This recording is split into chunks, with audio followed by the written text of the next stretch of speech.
Hi, welcome to my channel. I'm Janet Yung, and in my channel I share about Feng Shui, 八字, entrepreneurship as well as personal growth, especially in the areas of leadership, communication, and motivation. In today's episode, as I promised last week, I will share about why it is critical for us to build multiple streams of income, especially with this coming period change to period 9 from the years 2024 to 2044.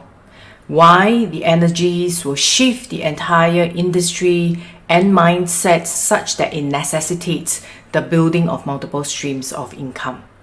So stay tuned and let's move on to the next segment. Welcome to this segment where I'm going to discuss about what's coming in for us in period 9 from a flying star big period change perspective.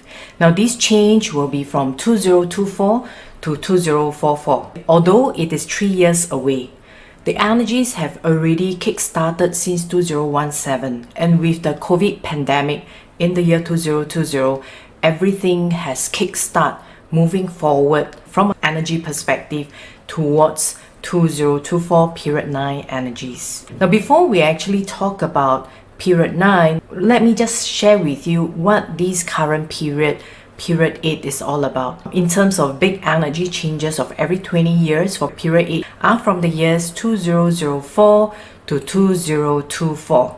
So the image of that of period 8 is that of a mountain. So what does the mountain really mean?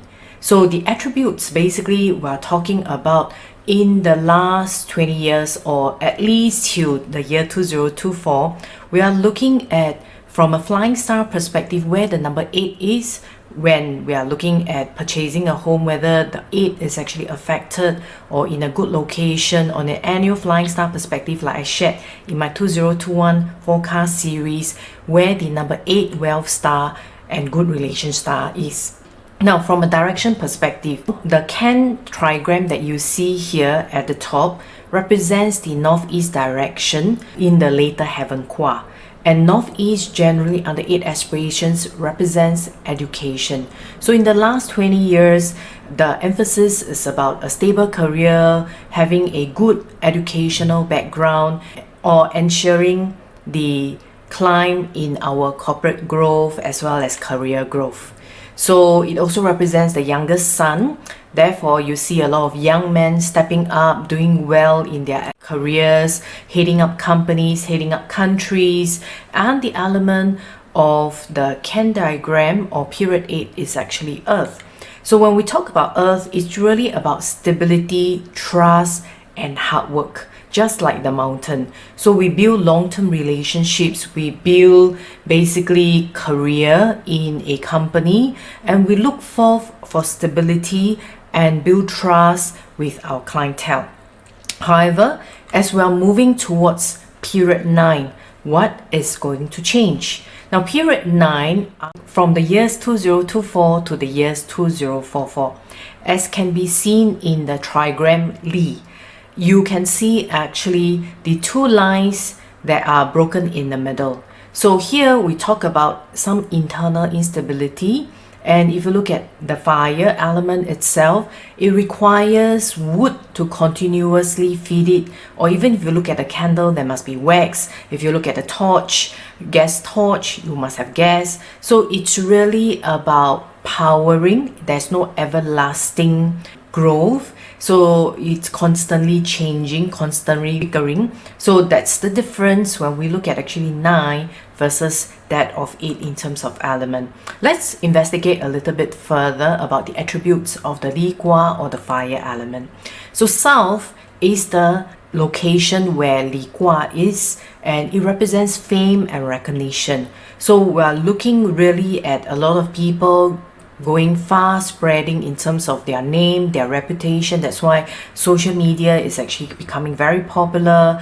YouTube videos, everybody going online to become influencers. and the reigning number is 9. So come period 9 from the year 2024 onwards, we will be looking for number 9 as the wealth star, and it represents the middle daughter. So in other words, we are looking at middle-aged women coming into power, anything related to the women industry, especially the middle-aged woman industry, will do well in the period 9. And its element is fire. So when we talk about fire, it's really about fast spreading, rising from the ashes, and it's really not very stable. So from a career perspective, how will it change? It means there's no long-term career growth with one single organization.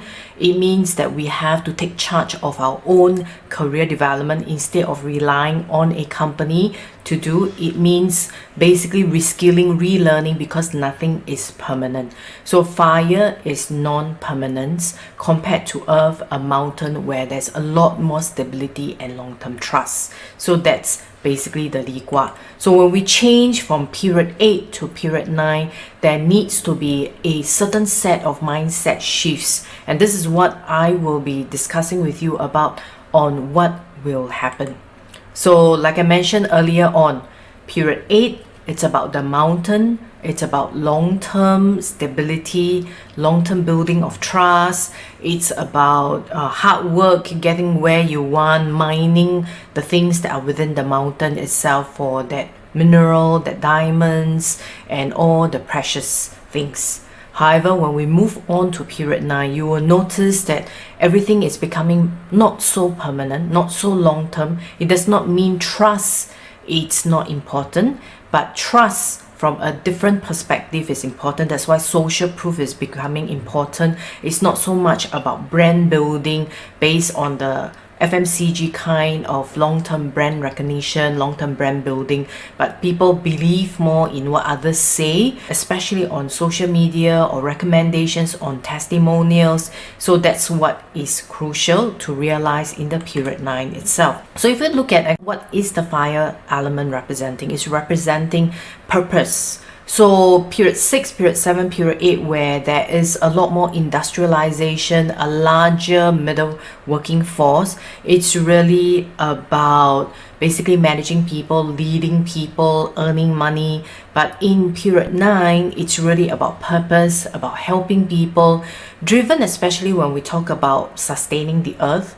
A lot of the movements are basically questioning companies, corporate stakeholders, whether they are doing harm to the earth or they are creating industries that are sustainable in the longer term. So purpose comes in a lot, helping people comes in a lot, and being generous with your information, generous in terms of helping others. And what are the industries that will do well? We're looking at AI, machine learning, digital disruption. Then therefore, these are the areas, if you are looking at where the rough industries will be going and doing well. Now in terms of roles, because it's fast spreading, therefore it's a lot more influence, advancement, especially self-motivation, self-advancement. Here is a slide by World Economic Forum where they talk about what the job landscape would be in their latest Futures of Job report. 85 million people are basically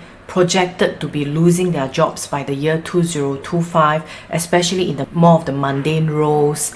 And 97 million new job roles will be created, especially in the IT. And companies are looking at how you can build skill sets that is not just human, but human interaction with actually AI, interaction with machine, because machine is going to take over a lot of the mundane job roles. So what does it represent for us? If you look at it, a lot of the companies basically are looking at job and job skills reskilling, and 43% of businesses surveyed indicate that they will reduce their workforce due to technology integration. And on top of that, although 97 million new job roles that are created, 41% plan to actually expand their use of contract workers. Therefore, the gig economy will grow. Therefore, relearning an individual person in terms of expecting long-term career growth in one company, it's almost impossible. And if you look at it from an organizational transformation perspective, How will this change? Here is a slide shared on LinkedIn from one of my connections. I found it so interesting when they shared organizational transformation and mindset shifts. Earlier on, like I mentioned, period 6, 7, 8 was really about making money. So profit will move towards purpose from an organization perspective. Hierarchies, where there were basically large groups of workers that you need to manage because of industrialization now that is becoming taken over more by machines and robots.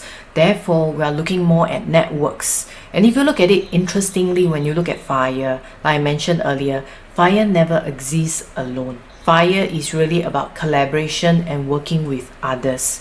So that's one of the reasons why networks will become important.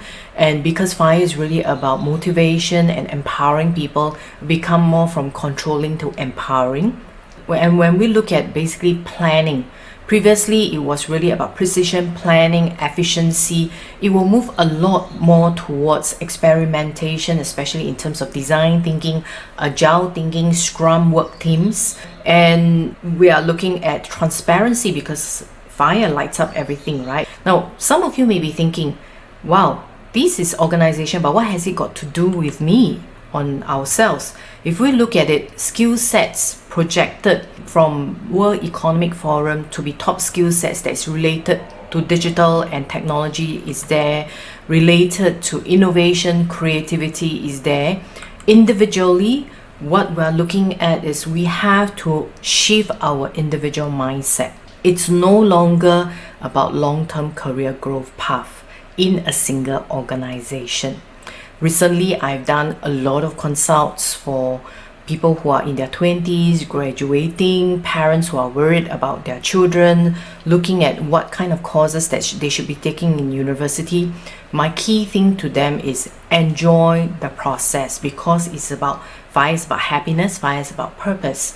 So you must enjoy the process and remember that no one skill set is going to be permanent in the longer term. So it really doesn't matter what you take in terms of a course right now, because once you graduate, maybe you have to reskill, or after working 2 to 3 years you have to reskill again. So instead of looking at a company in terms of building your career and developing your career, it is individual self-managed skill set growth. So therefore, when we take on an individual job role with each company, there should be each time a skill set growth. We should continuously learn and have multiple skill sets. And it is not just about money, because if you change job just because of money, you may not necessarily learn the right kind of skill sets. And therefore, the key thing each of us must remember, no job is ever secure in the longer term. And therefore, we need multiple sets of skill.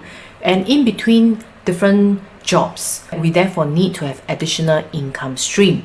So I'm encouraging a lot of my clients, especially the younger ones or even the middle-aged ones who are the bulk that are losing the jobs, because PMETs, remember I mentioned earlier, hierarchies moving to networks, organizations are becoming flatter. It's not that there are no strategic or managerial positions. It's basically becoming less and less. Therefore, if you are grooming yourself and developing yourself to just become a director or a manager, unfortunately, the job will not be there for long term. So in between, what do? You need to have different skill sets. You need to have social media marketing skills. You need to be able to brand yourself online. If you are not someone who is comfortable branding yourself or being outspoken, then look for industries or skill sets that will support people that will go online. This is the end of today's presentation. I hope I've shed some light on why it is crucial for each of us to basically have multiple streams of income. Here, I wish everyone a prosperous, healthy, and happy Golden Ox year. 恭喜发财.